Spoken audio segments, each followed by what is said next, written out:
Namaste, Chitraka. Firstly, thank you so much for accepting our invitation and allowing us this opportunity to be able to listen to your thoughts on the idea of leisure.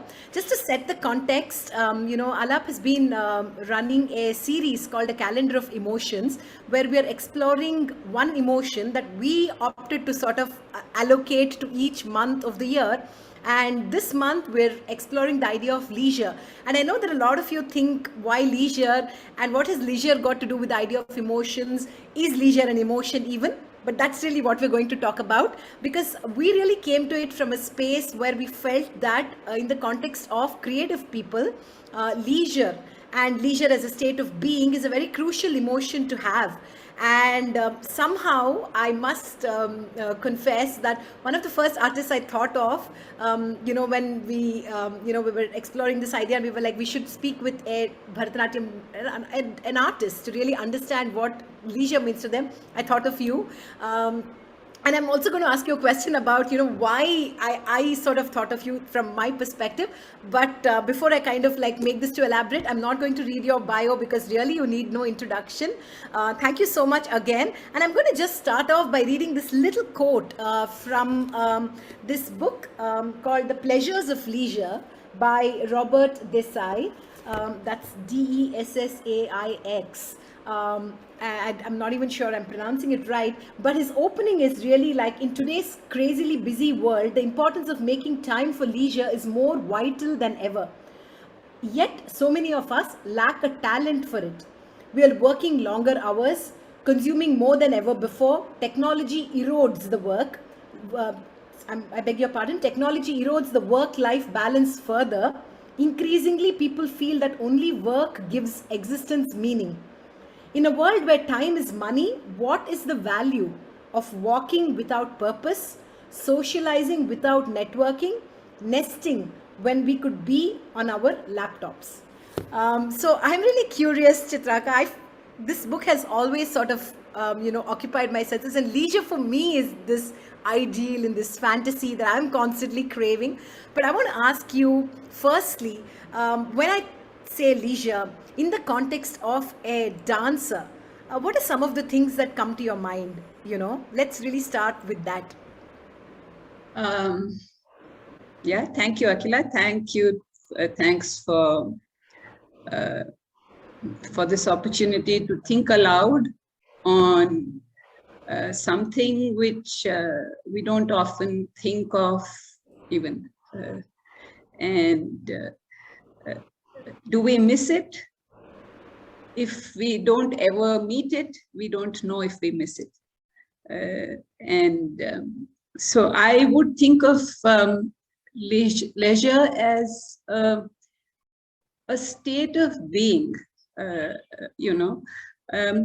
So traditionally, I think one thinks of leisure as being a time or a space in your own life where you are, where one is free to do either nothing or free to do only that you want to do. So that's how, one traditionally would understand. But is it physical leisure where you don't have any activity, quote unquote activity, to perform at that time? Is it mental leisure where you may have no physical constraints on your time or your attention or anything, but your mind may not be ready for that space? Absolutely. Or even if that is available, are you emotionally in a state where you can walk into that space? So I don't know if this happy coexistence of these three aspects of ourselves ever comes together to give us the ideal platonic almost idea of leisure. So maybe it happens to everyone every once in a while, where you feel free to So I think while the traditional idea of leisure is, I associate it also with a privilege, where, you have you got lucky, or you walked into it and you have the ability to experience that time and space. I might have the time, but I might not have the space to actually dance. So is my leisure, what does my leisure mean then? So, I mean, there could be other constraints on which impinge on my idea of leisure. So, I mean, these are a few things which I would associate with the idea of what leisure means. Yeah. I mean, that's a fantastic sort of, I'm kind of now rethinking the idea of leisure itself because, Chitraka, before I get back to the idea of leisure as you talked about it being a luxury and a privilege, but I want to go back a little bit about, you talked about this sort of like almost dichotomical sort of, you talked about freedom and you talked about also the being in the now, like the intensity. So like and these are sort of very opposing sort of emotions, but I'm also thinking about how these two are also crucial emotions, I suppose, for a creative artist. Like you need to have the freedom, but you also need to be in a state of heightened intensity when you're actually doing creative work. So I want to ask you that when you create work, does that stem from a space of leisure, or is it stemming from a place of um, like intensity? Like, I'm just curious to understand, like, where the starting point for creative work. One thing is that I may be able to demand and gain or earn a moment or a space of leisure. But can I demand creativity of myself like that to coincide with that time is something I'm not very sure, at least for myself, if I'm even capable of doing that. Because it may or may not coincide. But one thing is definitely, I would think, is that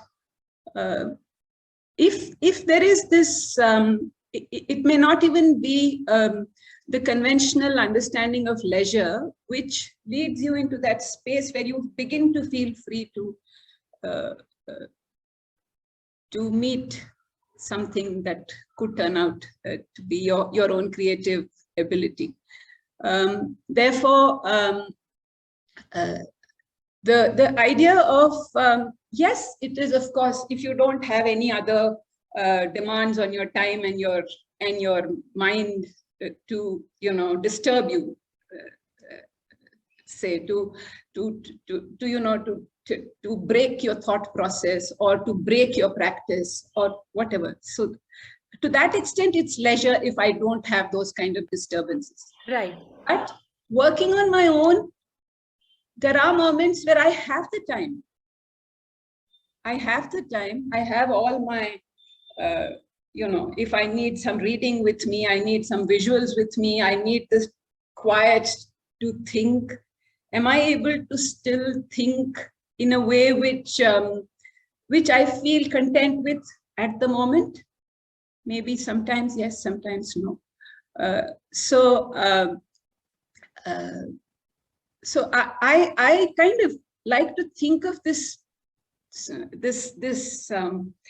not just space, physical space, but your mind space, your emotional space, and of course your physical space and your intellectual space, all that, which is a combination of this freedom from other thoughts and other demands, along with a sense of urgency almost, which is not conducive to leisure. So the urgency and the like the deadline and the pressure to kind of but it's and especially if you're not doing it for somebody else, and you create your own deadlines for yourself, in which case it becomes even more difficult, because you can say, I always could tell myself, I'll do it next week. But next week is always going to be next week. Tomorrow will always be tomorrow. So, so that urgency, but one needs, I personally need that urgency to come and invade into this sense of quiet. So that then there is no leisure. Right. Then you are preoccupied with this idea of getting that thing, and it doesn't work. Sometimes you just keep working at something, it doesn't fall into the right place, and if I'm not happy with it, I cannot convince anybody else to be on the same page as me, because if I'm not convinced with what I've managed to say, this is this space of this little chaos which attaches itself to this emptiness. Right. I mean, I'm using it to be a synonym of, say, leisure. Yeah, like nothingness, right? Because there's also a beautiful book by Pico Iyer on the art of nothingness. Nothingness, and in many ways, I kind of also like that book also resonates with the idea of leisure, where you kind of like, you have a sort of empty your mind a little bit to sort of, so, but I'm also thinking about how, this idea of like how you could actually be in a moment of intensity, but you could also be in a leisure state of mind.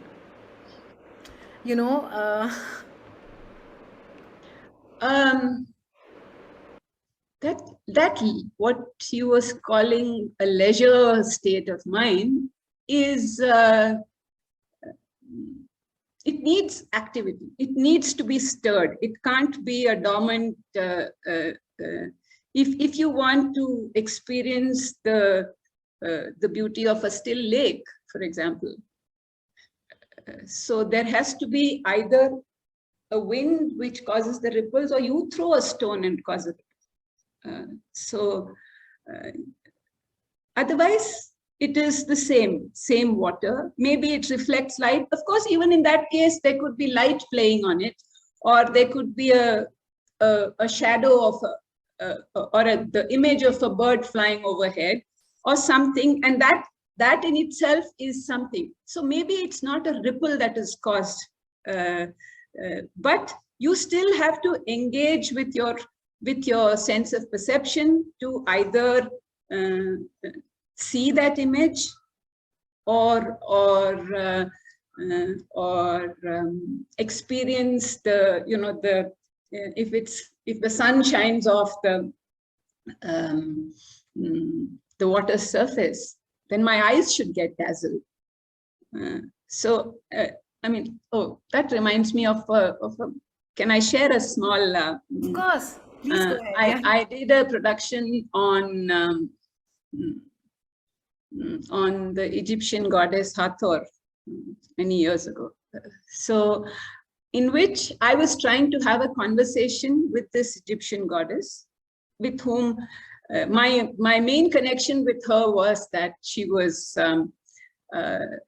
She seems to appear in different times of history in a reinvented form, as a nurturing cow, or later as a, the guardian deity of the king, and various other things. I mean, I'm not going into details.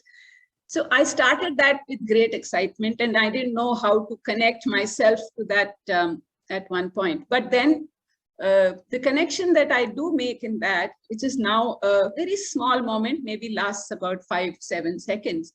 But the connection I made was that I find her appearing on the banks of the river Nile. And then I say, how do we even connect?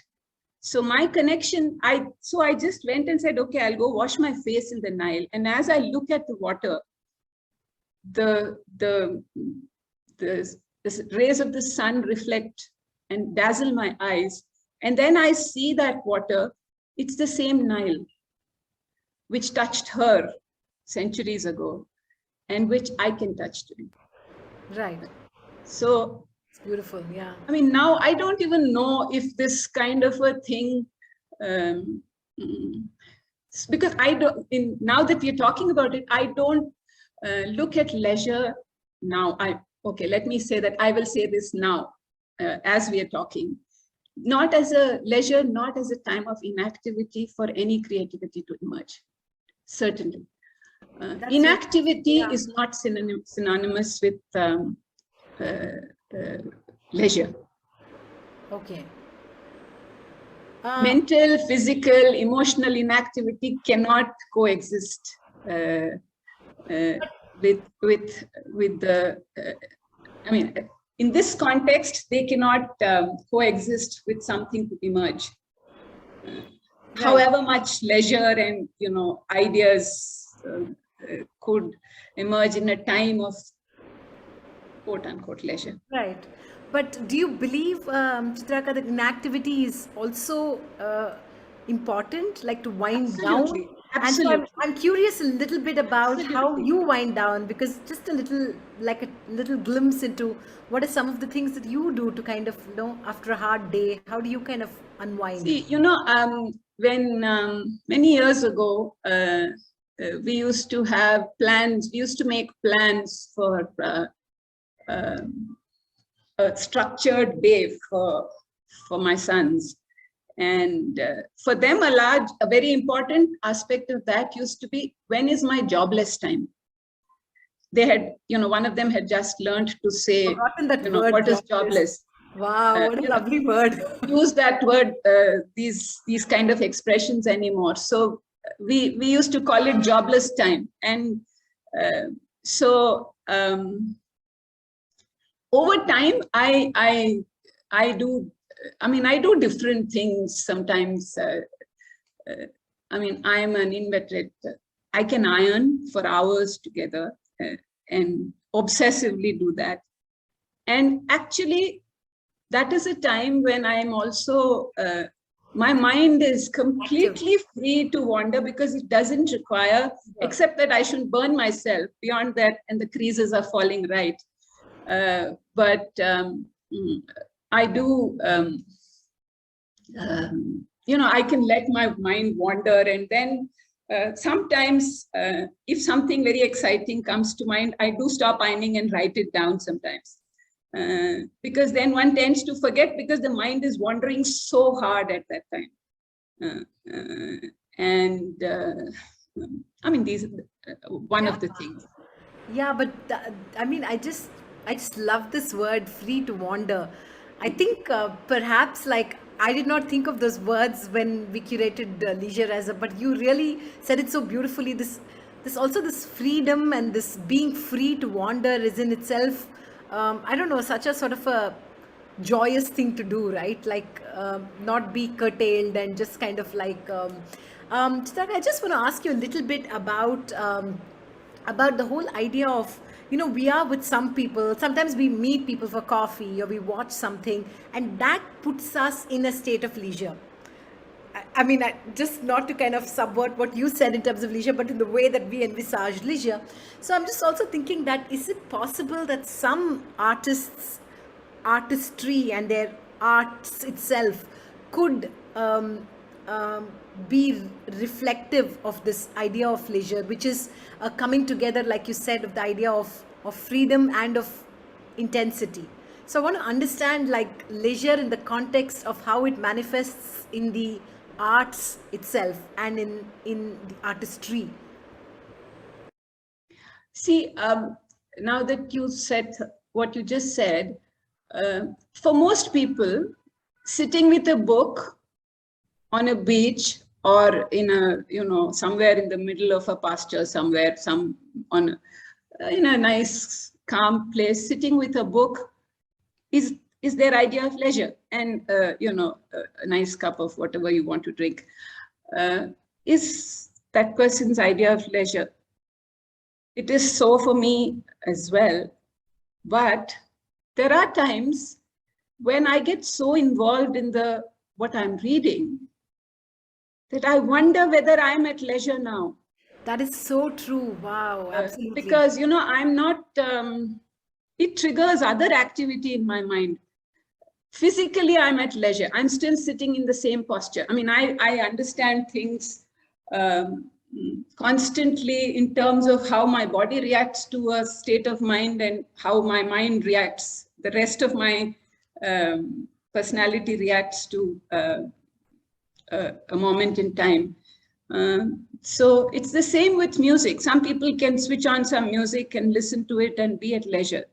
But music is one thing with which I can't multitask like most people can do now, because I get very, very focused in my listening.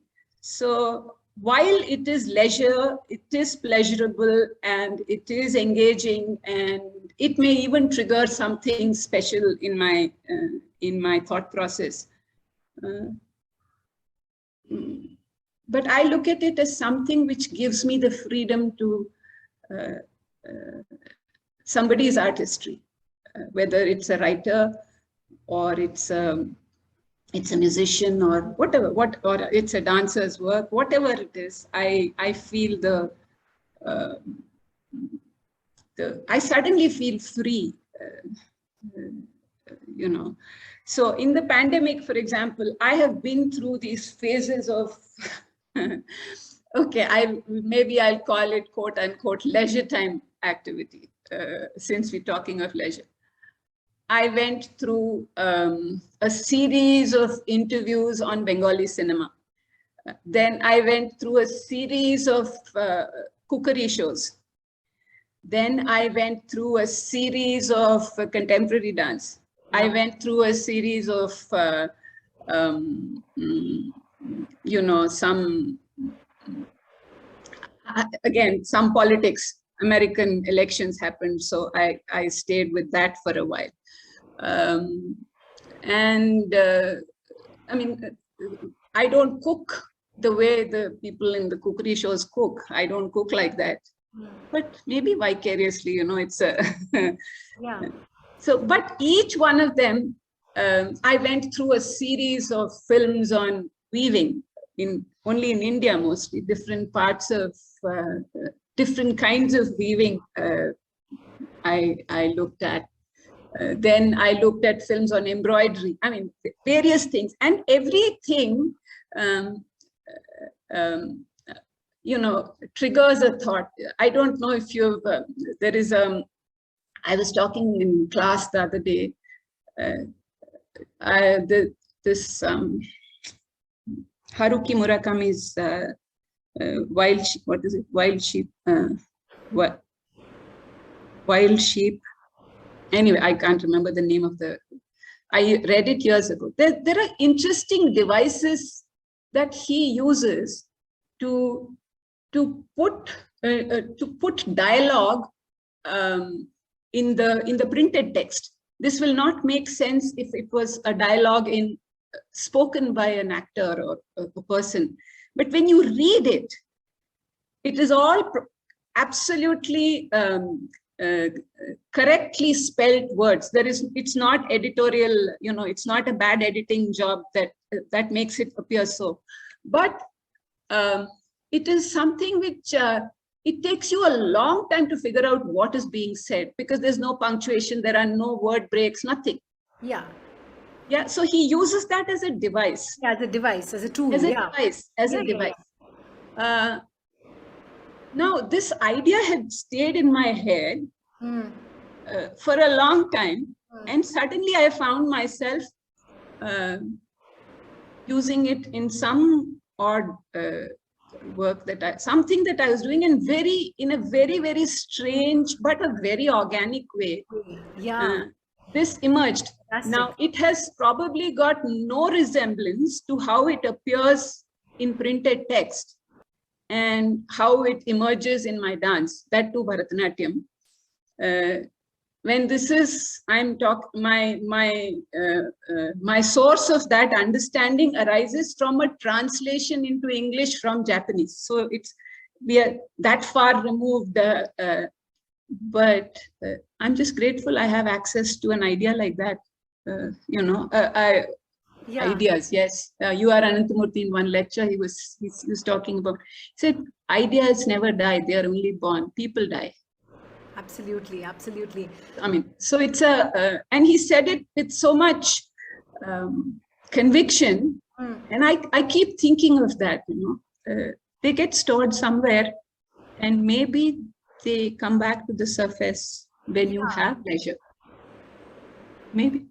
No, absolutely. I mean, it's so many ideas actually. I mean, you talked about how it's pleasurable, and then the leisure time activities, as we called it in your pandemic, in the years of the lockdown, also were eclectic, and they sort of stay somewhere in the subconscious and sort of find expression in a very organic way when you're. So I'm also thinking about how, and also the very fact that, like you rightly said, about that itself, the ability to be in either in a state of leisure or find leisure time is in itself a privilege, a luxury of sorts. But I just also want to tell you, Chitraka, that I follow this photographer on Instagram, and she runs a handle essentially dedicated. It's called Women at Leisure. Mm-hmm. And it's a very, very beautiful handle, and I'm also going to try and bring her on board to have a conversation with her, is to see how she basically uses the camera to capture women, and real women, like our house help, a woman on the bus, just basically sitting by the pavement and drinking a cup of chai, or stretching her feet after a long day at work, and just this and somehow that the beauty of that those photographs are, one, that they're super real, and also they're also so the it sort of seems like leisure is just a moment. It is. It is, right? So it is actually, and I think real leisure is when you don't prescribe it for yourself, where it comes to you because of where you are, when you are there, and how, and it's not, some of it is under your own control, or I hope,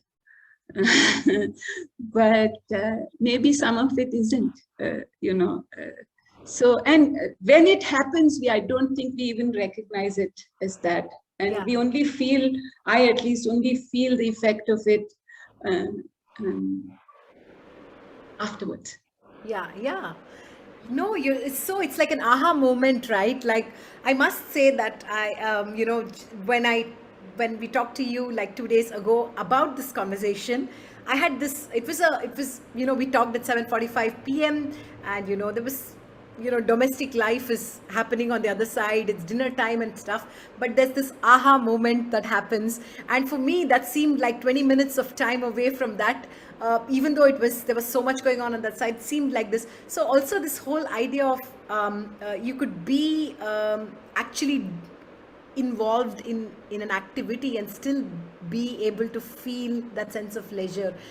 So I'm taking away like so many fantastic things from this conversation. I'm really, really so grateful to you, because it's Instagram Live. We want to keep it short, and we could keep talking about the idea of leisure, but I really want to leave everyone with this thought to kind of really think about this idea, and more so really from the perspective of how how one can't, like, if you go for therapy. I remember one of my sessions, my therapist told me that you have to make time for leisure. Like, you're not making time, but the perspective that you shared was really that sometimes you don't have to actually make time for it, that it happens organically, and then you have this aha moment, and that's probably the leisure itself, right? Yeah, but I mean, like, this small addition to what you're saying is that it's also necessary for myself, I find. I don't know if this would apply to everybody, but to be able to hold on to things for as long as necessary, you need that tenacity. But you also need the strong will sometimes to say, no, this can wait. It could be for reasons of your domesticity, or it could be for the simple reason of, I have stretched myself to the limit, And I do not think that everything that I start doing will be a masterpiece. This is not working. I have to let it go. I need to give myself time to come back to it at a later time. So It beautiful. could be tomorrow. It could be 6 months from now, if you have the luxury of waiting for 6 months. Right. Or what is the option otherwise? To settle for something which That you will always have a little discomfort. Yeah. discomfort with. Yeah. Yeah. That is so beautiful. Yeah.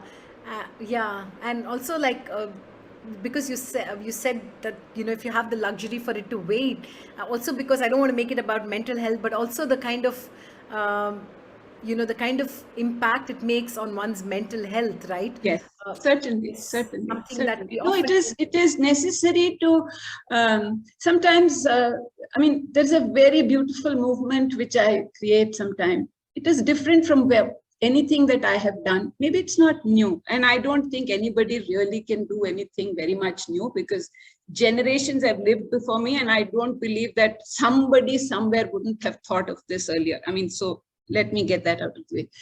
But I'm excited by it. But in a larger picture, maybe it doesn't fit. This particular phrase of movement, maybe will need to wait for some time to find its rightful place.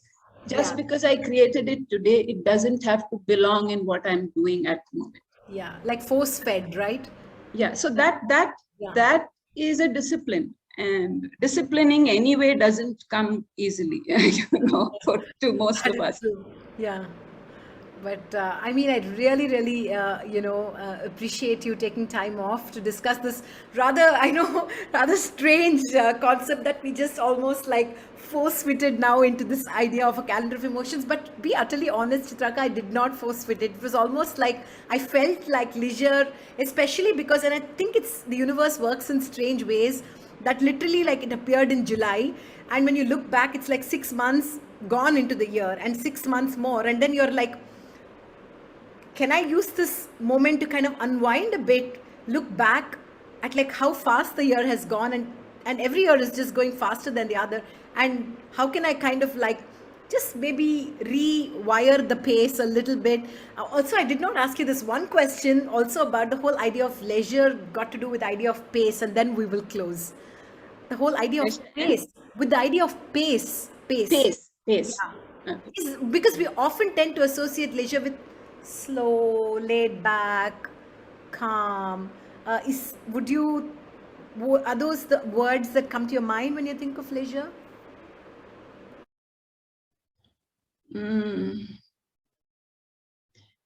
Pace is also, again, the only thing where I can control the pace is what is outside me. There is no way I can control the pace of this. The pace within. Yeah. There is no way that I can control that. So there are times when I can control, I can say, I'll cancel all my work today. I will not cook today because I want quiet in my life. Maybe, I'll just sit in one place and be quiet. But will my mind stay quiet? I can't be sure. Maybe I can. There would be days when the rest of the world seems to be quiet, but my mind refuses to be quiet, or to take one thing at a time. We live in a world of multitasking. So sometimes, yes, it probably saves time and it is efficient. But doing one thing at a time is not necessarily reducing the pace. It is just exercising one option at a time. It does not necessarily mean that you have reduced the pace of the work, because the work that you do choose to do, you could be working at a pace which is relentless. Correct. Yeah. So, and pace is something, I wouldn't confuse pace with multitasking, for example, because each thing that we do has a pace of its own. Some things cook only on high flame, and some will only cook on low flame. So I just want to say, Chitraka, thank you so much for leaving us with so many fantastic ideas on the idea of leisure. Really, when we envisaged this, we did not think that it would throw open this, and it's been so personally so exciting for me to speak with you. I'm really a huge admirer of, your art and artistry. So thank you so much for sharing your thoughts so generously, smack in the middle of a, working day. I'm sure you have classes and all that, but thank you so much. This really means a lot to us. thank you also. Thank you. Okay. And thanks, Raji, for helping with the recording and stuff. Thank you for coordinating this. Stay in touch. Bye-bye. Bye. Bye. Thank you.